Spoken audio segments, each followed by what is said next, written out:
નમસ્કાર દર્શક મિત્રો, તમે જોઈ રહ્યા છો સાયકલ વ્યવહાર સંચાલિત ઝટપટ ન્યૂઝ અને નવસારી લાઈવ। ગઈકાલે સાંજે નવસારીની પૂર્ણા નદીના જળસ્તરમાં વધારો થયો અને પરિણામે નવસારી શહેરી વિસ્તારનો 30% જેટલો વિસ્તાર પાણીમાં ગરકાવ થઈ જવા પામ્યો હતો। નવસારીના નીચાણવાળા તમામ વિસ્તારોમાં પાણી ભરાઈ જવા પામ્યા હતા, જેમાં જલાલપોરના રાયચંદ રોડ હોય, બંદર રોડ હોય, તાસ્કરનગર હોય, તો શ્રી વલ્લભ હવેલી જે કહેવામાં આવે છે જલાલપુરની ખૂબ પ્રખ્યાત હવેલી છે, ત્યાં પણ પાણી ભરાઈ જવાના કારણે ભારે નુકસાન થવા પામ્યું હતું।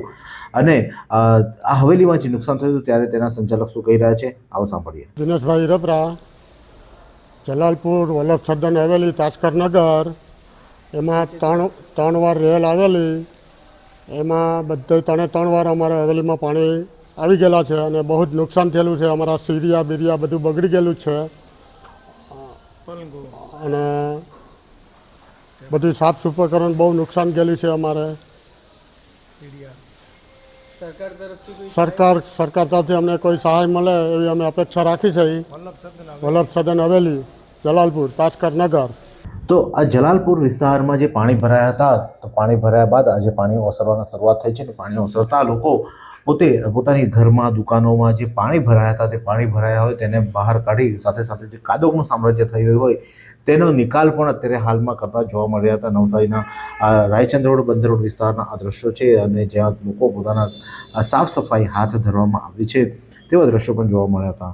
તો હવે તમને આ દ્રશ્યો બતાવીશું। રેલવે ખાતે ઓવરબ્રિજ જે આવ્યો છે, નવસારીના રેલવે સ્ટેશન પર જે ઓવરબ્રિજ આવ્યો છે, ઓવરબ્રિજ પરથી તમે દ્રશ્યો જોઈ શકો છો કે અલગ અલગ દ્રશ્યો તમે જોઈ શકો છો કે પાણી હજુ પણ ભરાવો શહેરમાં હોય તેવા દ્રશ્યો જોવા મળી રહ્યા છે।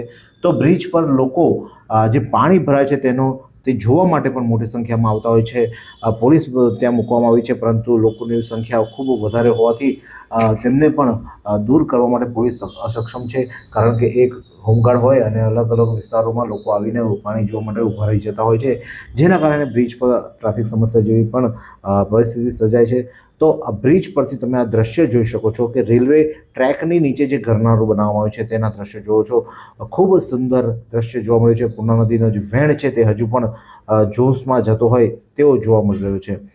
તો આ દ્રશ્યો છે વંદે માતરમ ચોક, શાંતાદેવી વિસ્તારના, કે જ્યાં વંદે માતરમ ચોક ખાતે લોકો પોતાના જીવન જરૂરિયાતની ચીજવસ્તુઓ લેવા માટે બહાર આવતા જતા જોવા મળ્યા છે। તો અત્યારે પાણી ઓસરી રહ્યા છે, તો વાઇપર ખાસ જરૂર પડતી હોય તો વાઇપર લેવા માટે પણ લોકો ઘરની બહાર આવી અને બહાર ફરતા જોવા મળી રહ્યા હતા। તો આ દ્રશ્ય છે રાજીવનગર, વોર્ડ નંબર 6, કાલિયાવાડી ખાતેના, જ્યાં પહેલા મંગુભાઈ રહેતા હતા તે વિસ્તારના દ્રશ્યો છે કે જ્યાં અત્યારે હાલમાં તમે જોઈ શકો છો કે હજુ પણ પાણી ત્યાંથી ઓસર્યા નથી, કારણ કે પૂર્ણા નદી હજુ 24 ફૂટ પર, એટલે ભેજ ન કરતાં 1 ફૂટ જેટલી ઉપર વહી રહી છે અને જેના કારણે હજુ પાણી શહેરના અમુક વિસ્તારોમાં ભરાય છે અને તેમાંનો આ વિસ્તાર છે કે જે નીચાણવાળો વિસ્તાર છે અને ત્યાં પાણી ભરાઈ જવા પામે છે। તો કાલિયાવાડી વિસ્તાર પાસે જે કલેક્ટર કચેરીની પાછળ ITI આવ્યું છે ત્યાંના પણ આ દ્રશ્યો જોઈ શકો છો, ત્યાં પણ હજુ પાણી ભરાયેલા છે, પાણી ઓસરતા નથી અને ધીરે ધીરે પાણી ઓસરતા હોય તેવું લાગી રહ્યું છે। તો બીજા દરમિયાન આ દ્રશ્યો બતાવીશું। નવસારીના ટાટા સ્કૂલ પાસે જે 4 રસ્તા પડે છે, રિંગ રોડ સર્કલ કહેવાય, ત્યાંના દ્રશ્યો છે જ્યાં વિવિધ વિસ્તારોમાં જે પાણી ભરાયા હતા, ગઈકાલ રાત્રે જે આપણે દ્રશ્યો જોયા હતા કે ત્યાં વિસ્તારમાં પાણી ભરાયા હતા, તે પાણી હવે ધીમે ધીમે ઓસરી રહ્યા છે। રિંગ રોડ પણ હવે ધીમે ધીમે પાણી ઓસરી રહ્યા છે અને ત્યાં રિંગ રોડમાં પણ પાણી ઘટી રહ્યા છે। તો બીજી બાજુ મચ્છી માર્કેટ જે આવ્યું છે, મચ્છી માર્કેટના દ્રશ્યો તમે જોઈ શકો છો કે મચ્છી માર્કેટમાંથી પણ પાણી હવે ધીમે ધીમે ઓસરવા માંડ્યા છે। મચ્છી માર્કેટમાં પણ લોકો પોતાના ઘર તરફ જઈ રહ્યા છે, કારણ કે પાણી ઓસરતા ત્યારે ઘરની સાફ સફાઈ કરવાની હોય છે, તો લોકો પોતાના ઘર તરફ પણ પ્રયાણ કરતા જોવા મળી રહ્યા છે। તો બીજા દ્રશ્યો છે આ ભેસત ખાડા મચ્છી માર્કેટ વિસ્તારના, તેમજ મહાવીર સોસાયટીના દ્રશ્યો છે, જ્યાં લોકો અત્યારે હાલમાં પાણી ઓસરતા જોવા મળી રહ્યા છે। ઝવેરી સડકના પણ દ્રશ્યો છે જ્યાં પાણી અત્યારે ઓસરતા જોવા મળી રહ્યા છે। એટલે કે સર્વત્ર નવસારી શહેરી વિસ્તારોમાં જે પાણીનો ભરાવો થયો હતો, તમામ ભરાવો અત્યારે હાલમાં ધીમે ધીમે હવે આ ભરાવો ઓસરતો જોવા મળી રહ્યો છે। પાણીનો નિકાલ થઈ રહ્યો છે, પરંતુ ખૂબ ધીમી ગતિએ ઉતરી રહ્યો છે। ગઈકાલે રાત્રેથી ઉપરવાસમાં વરસાદ બંધ થઈ જવા પામ્યો હતો અને તે હજુ પણ જે નવસારી શહેરનું પાણી ઉતરતા ઘણો સમય લાગ્યો છે અને હવે ધીમે ધીમે પાણી ઓસરતા જોવા મળ્યા છે અને જનજીવન રાબેતા મુજબ થતાં હજુ 2 થી 4 દિવસનો સમય પણ લાગી શકે તેવી શક્યતાઓ નકારી શકાય નથી, કારણ કે આ ત્રીજી વાર પૂર આવ્યું છે નવસારી શહેરમાં અને ત્રીજી વાર લોકોના ઘરોમાં પાણી ભરવાની પરિસ્થિતિનું નિર્માણ થયું છે।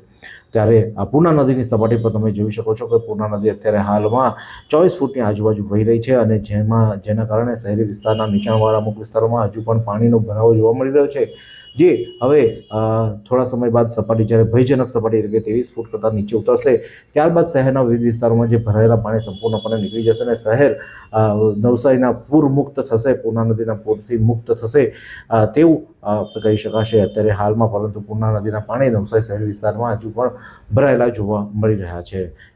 આ જ પ્રકારના અવનવા સમાચાર માટે જોતા રહો સાંઈ કૃપા સંચાલિત ઝટપટ ન્યૂઝ અને નવસારી લાઈવ.